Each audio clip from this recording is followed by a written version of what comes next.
Bless them. They'll go to any lengths to ignore magic, even if it's staring them in the face. But the things our lot have taken to enchanting you wouldn't believe. Like cars, for instance. Hello again, and welcome back to the channel. I'm your host, and today we're going to be talking about Arthur Weasley. Wonder if I might have a word. Yeah, sure. Consider for a moment how very important magically enchanted objects are in the Harry Potter universe. Let's go through them book by book and see if we can think about them all. First, of course, is the namesake of the first book, the Philosopher's or Sorcerer's Stone. That one's pretty momentous, and it's made, of course, by Nicholas Flamel, only successfully made by him, although, of course, it could be made by anybody with enough skill in alchemy. But anyway, the Sorcerer's Stone, we've got the Mirror of Erised, which is a very mysterious object. I'm not sure if we know in canon who made the Mirror of Erised, but it's a very powerful piece of magic, and it's up there with the Veil from Book 5 in terms of sort of being mysterious. But yeah, we got the Mirror of Erised. Of course, wands are very individual, but they're much more sort of mass-produced. They're done by a craftsman at the very least, so everybody has an individual one-of-one, but I'm more talking about objects that have one-of-one magical properties, being not like wands, which are, of course, unique each and every one, but they can all do the same things. They can channel magic the same ways. I'm talking about objects that have sort of special powers to themselves that only they possess, and things that only they can accomplish magically. Basically, individual unique magical properties associated with or contained within these objects. So you've got, of course, from book 1, those ones. From book 2, you have the diary, which ends up being a Horcrux. You've got the Sword of Gryffindor as well, introduced in the second book, I believe, which I've got right here, and I've been reading, which is sort of led me onto making this video. You've got all of the Deathly Hallows, Harry's Cloak, the Resurrection Stone, which is set in the Gaunt Ring, and then of course the Elder Wand, which at this point in the story, if we're looking at book 2, Dumbledore is in possession of, but which many wizards have been in possession of. And of course the Deathly Hallows themselves were created by the Peverils, which is why we think that they were so powerful magically. And then you've got other things like the Founder's objects, such as the sword. You've got the Cup of Hufflepuff, you've got the Diadem of Ravenclaw, you've got Slytherin's Locket, which again also becomes a Horcrux. You've got Voldemort making all of these Horcruxes, the diary, all of the Founder's objects. He does it to Nagini as well, so he actually does it to an organic living being. So you've got Voldemort sort of being the master of making Horcruxes, and there's this one other wizard from history that made a Horcrux, and I can't remember what his name was, but yeah, you've got one other wizard who's known to have made one. But basically, Horcruxes are also very unique and powerful, and they have their own sort of defenses against being destroyed, as we see throughout the series. You've got the Veil, as I mentioned, from the Ministry, which is where the Ministry was founded. You've got the Pensieve, which was dug up from the ground from a spot that Rowena Ravenclaw, I think, had a dream about, or maybe it was Hufflepuff, but I think it was Ravenclaw, and then that's where they founded the School of Hogwarts. So the Pensieve or Pensieve actually led to the creation of Hogwarts partially in the creation story that is in canon. And then you've even got Dumbledore's own objects that he's created, from his Deluminator, the most obvious one, his Put-Outer, to his little watch with the many dials on it that is described in the very first chapter of the book, to even the many silver objects whirring around in his room that seem to sort of tell the future, or at least the present in some way. You've even got Mad-Eye Moody's magically electric blue eye that can see through anything, it seems, including Harry's cloak. So the eye itself is extremely powerful, and even some of the dark detector magical objects that Moody has in the book in his office when it's actually Barty Crouch Jr., those are also pretty powerful. So all of these magical objects, they're very powerful. They have all of these properties. They can do these interesting things. Even when Fred and George enchant the hats to make people's heads disappear, they call them headless hats in one of the books. I think it's the 5th book, or maybe it's the 4th. I'm pretty sure it's the 5th, though. Hermione is quite impressed by that magic, to be able to enchant the object like that to make your head disappear. So anyway, all of that's to say, I went on a big tangent there, all of that's to say that creating a magical object with magical properties, especially one that stands the test of time, and especially one that even gains sentience of its own, is a really impressive thing to do.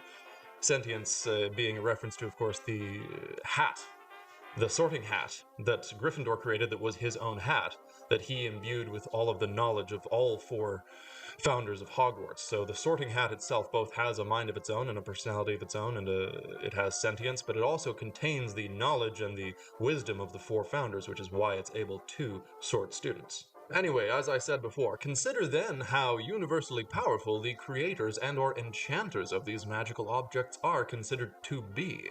What a distinction of magical prowess it is to have created one of these objects. Think about the wizards that did, the founders of Hogwarts, the Peverills, the three of them, Dumbledore, all of these really impressive wizards have created these magical objects. And even if you think about spell creation, you think about how impressive it was that Snape was able to create 7 different distinct new spells when he was just at Hogwarts and a teenager. That sort of magical creation is one of the most powerful skills that it seems a wizard can possess in the Harry Potter universe. The ability to create new types of magic and magical effects.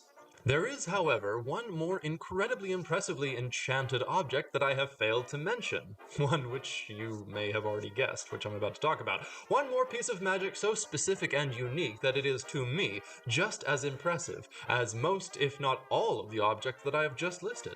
And that is the case of Arthur Weasley's flying, seemingly sentient Ford Anglia, which not only has the power to turn invisible, but seems to be able to think, reason, and act entirely of its own accord. So just to support this a little bit, when they go into the forest to meet Aragog, and they get into the clearing and they meet the car again, right before the children of Aragog scoop Harry and Ron and Fang up and take them into the spider's den. The car comes up to them and it's happy to see them, and it's described as acting just exactly like a big dog would act when it sees its owner again. So clearly it recognizes Ron, and Ron's really happy to see it, and he pats it on the hood, and they have this nice little reunion as sort of owner and pet. And so the car clearly feels some sort of like owner-Oni relationship with Ron and the Weasley family as a whole. So I'm wondering if, in some way, Arthur was able to imprint part of his soul into the car, part of his personality into the car, in the same way that some other characters were able to do that with some other objects, like the diary, for instance. Not that the car is a Horcrux per se, but that perhaps the way that Arthur worked on the car so lovingly worked in the same way to impart some of his love onto the car as a Horcrux might work to impart some of the owner's soul into the object and sort of give it life. Tricky contraptions, though. Very temperamental. And I think that that really works in the Harry Potter canon because, of course, love is the most powerful magic of all, as is said over and over and over in the series. So I think that that's sort of perfect that Arthur's love of this car and of this project and of Muggle technology as a whole basically rubs off on the car and makes it come to life and start acting like a Weasley and like a protector to the Weasley clan. And the really important thing that this scene tells me is that Ron is not surprised that the car is alive, basically. He's not surprised that the car is still running. He's surprised that it's gone wild. He remarks upon that fact, not the fact that the car is around at all, but that he says, "The forest's turned it wild." The forest has turned it wild. And he's like, "I wondered what had happened to it." And it's like, yeah, he wondered what had happened to it because he knew it was still running, because he's familiar enough with his dad's creation, the car, to know that it wouldn't have just stopped. Meaning that Ron knows that it is alive in some way, and he was just sort of wondering what it was up to. So he's surprised that it's turned completely like feral and wild, sort of, not that it is alive at all, meaning that it doesn't need gas to run anymore. It runs entirely on magic, meaning that Mr. Weasley has created a completely self-sustaining magical entity, essentially a new beast. This also sort of explains why Mr. Weasley was so very eager to hear about how the trip to get Harry in the middle of the night had gone, because he's been working so hard on this car for so long, and he was really hoping that it would work exactly the way that he wanted it to work, and to hear that it did is just such a relief, and also just so incredibly cool. So it's just stupendous that he was able to pull this off, and he in that moment is just, I think, pleased as punch. Your sons flew that enchanted car of yours to Surrey and back last night. Did you really? How'd it go? And I think this goes back to Arthur's job as the head of the misuse of Muggle artifacts office, and how he's in a very unique position to even have both the combined knowledge of magic and of Muggle technology at the same time, to the point where he can actually mesh the two into this insanely unique, essentially living creature of magic and metal. It's really incredibly cool how his two passions collide. How he is a very, very talented wizard, but also he is incredibly interested in muggles and muggle culture and muggle technology. He's always asking Harry how things work because he's just so fascinated by how they work. And we even know that that's how he created the car, partially because Mrs. Weasley said, when you tell your wife that you're just going to take it apart to see how it works rather than enchant it to fly, she says almost exactly that. So yeah, he told her that he was going to take it apart just to see and understand how it works, when in reality he was enchanting each part of it and putting it back together again so that it could achieve liftoff. And that's so interesting to me because that implies that he was using specifically charms as the branch of magic to lean on, because he was taking all of these parts of the car apart and enchanting them individually, meaning he was probably charming them to do this, charming them to do that. And I would imagine that he was charming each part of the car to act as if it was a part of a larger organic being, a larger animal or beast, meaning that this part of the car would correspond with this part of the body, and this part of the car would correspond with this part of the body, and this part would be the heart, and this part would be the brain, and this part would be the liver. You know what I mean? And so all of it just sort of comes back together, and then you enchant it all and you fit it back together, and suddenly it springs to literal life. And so I think that that's a really good hint as to how he was doing it, meaning that Arthur may be incredibly talented in specifically charms, as well as maybe many other subjects. Basically, the point is, probably no other wizard in the entire world of Harry Potter would have been even remotely capable of producing an object such as the flying living Ford Anglia, other than Arthur Weasley himself. He's the only guy who could have done it that we know of, and I think that's incredibly cool. Like, the misuse of Muggle artifacts office may be a very small department with only 2 employees, but they can do some powerful things with that knowledge.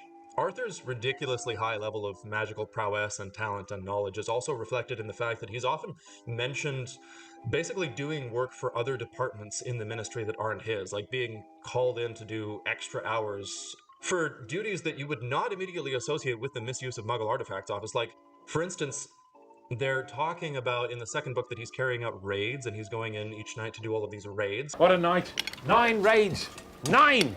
But they're not all raids on houses that would have misused Muggle artifacts. Like, for instance, he raids Malfoy Manor specifically because Ron, later on, when he learns about the Malfoys having a secret room under their drawing room or parlor or something, which we then later see used as a sort of prison in the 7th book. But anyway, they have this secret room holding these dark magical objects, and Draco tells Ron and Harry disguised as Crabbe and Goyle, and Ron says, I'm going to write to Dad and tell him to look under the Malfoys' floors. And so Arthur is doing raids not just at places that might have misused Muggle artifacts, he's doing raids at purely magical houses that, like Malfoy Manor, the Malfoys wouldn't be caught dead owning a magically enchanted Muggle artifact, so definitely they're not specifically his department, but he's still raiding them. And I think that's so interesting that he's still in on such a high-profile thing, like raiding Malfoy Manor, raiding somebody's house who is that high up in the government himself. That's a massive job that Arthur's just being called in to help with. As well as the fact that he has to go and smooth things over after the Quidditch World Cup, even though he wasn't even working that week, and he still has to go into work to help after the debacle with all of the Death Eaters, tearing up the camp after the game was over. That's, again, not at all his department. It's Death Eaters, it's not misuse of Muggle artifacts at all, and yet he still has to go in and help. So Arthur is just every which way but Sunday in the ministry, and he's just being called on to do all of this work, seemingly for not very much pay, because obviously the Weasleys don't have very much money, as is told to us over and over. So Arthur's just ultra capable and being relied on by all of these branches of the ministry, and I just think that's so cool. Where are we going? I'm the foggiest. Keep up! In addition to this, if you just consider his family as well, I mean, obviously he isn't making that much money, but he is still taking care of them in all the ways that count, because of course they're being fed and homed and educated and all that. But more than that, they are all excelling. Every single one of his 7 children are all highly successful adults and all achieve significant skill and status in their own areas of work. Like, for instance, Bill becomes this incredibly dashing, talented, charming curse breaker for Gringotts and gets married to this beautiful, partially Vila woman who he adores and has these children. Charlie works with dragons and just has one of the coolest jobs ever. He goes to Romania and studies dragons. Percy is a super high achiever and who, like Bill, got 12 OWLs. Both Percy and Bill get both 12 OWLs, which you need a time turner to do, by the way. Percy gets this position at the ministry and starts climbing immediately because that's what he wants to do. Fred and George, of course, are good students when they want to be, and then they open Weasley's Wizard Wheezes, which is the most successful joke shop since, Zonko's. Then Ron, of course, becomes an Auror and is best friends with Harry and goes on all of these adventures and is super duper capable and is, maybe the most underrated Weasley in terms of power. And then Ginny is super magically talented and becomes a professional Quidditch player. So all 7 of his children are high achievers and they all follow his lead as being super talented high achievers with great amounts of knowledge and skill in so many areas. And that's, I think, all down to both Mr. and Mrs. Weasley's example, because of course we see Mrs. Weasley do some damn powerful magic too at times. Not my daughter, you bitch!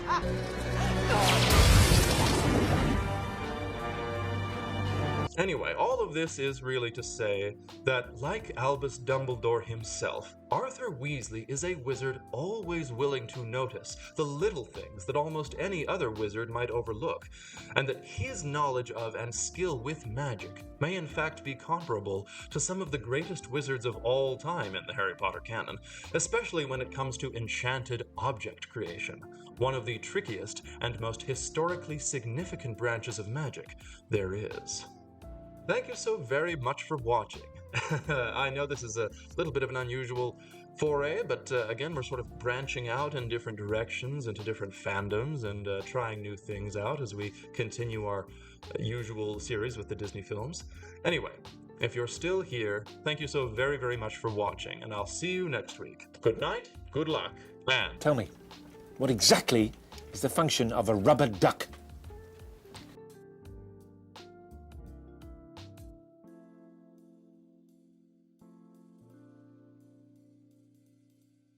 That's all.